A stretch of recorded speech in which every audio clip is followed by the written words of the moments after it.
Today we've got some new details for major changes coming in Wave 2 of Fallout Wasteland Warfare, right after this.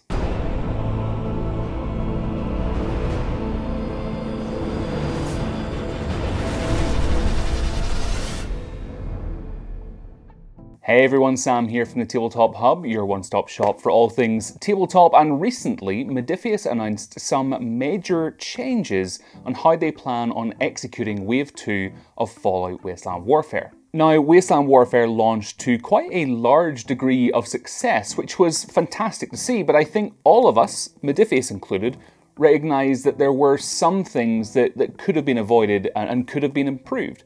People having to wait incredibly long times for pre-orders, retail not being restocked in months. There's been quite a few things that happened since the game launched, but Modiphius have, in one of their latest dev updates, stated that they are dedicated to changing that and making sure that they implement new changes to ensure that Wave 2 launches as smoothly as possible. At the moment, one of their main focuses is restocking their retail partners. The game at the moment is now in its third reprint, which is fantastic to see because obviously that means it's been selling really well, and it should be reaching retailers soon, if not already. And I think a few of you have mentioned about how you've started to see some of your local gaming stores getting restocked, which is great. On top of that, Modiphius have made other changes to improve production all around.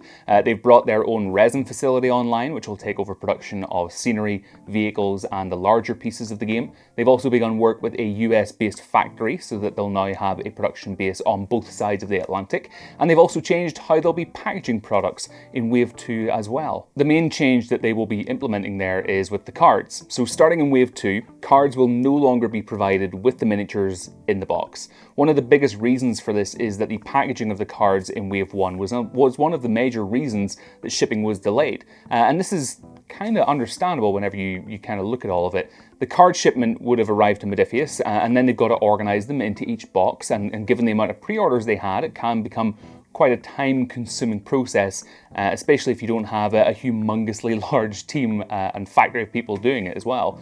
In Wave 2, what they're going to be doing is selling the entire wave's worth of cards separately. So if you want to buy anything from Wave 2, you'll buy that wave's cards, and that's it. The cards take way less time to sort and package. The shipment of the miniatures no longer relies on the cards to be organised beforehand, and in essence, everything should be quicker. One change, though, that people won't like is the price change. Modiphius have said that they've seen costs increase by up to 30% since the game launched, and they have stated that they're trying to keep the prices for us end users as low as possible, but some boxes may see a price increase.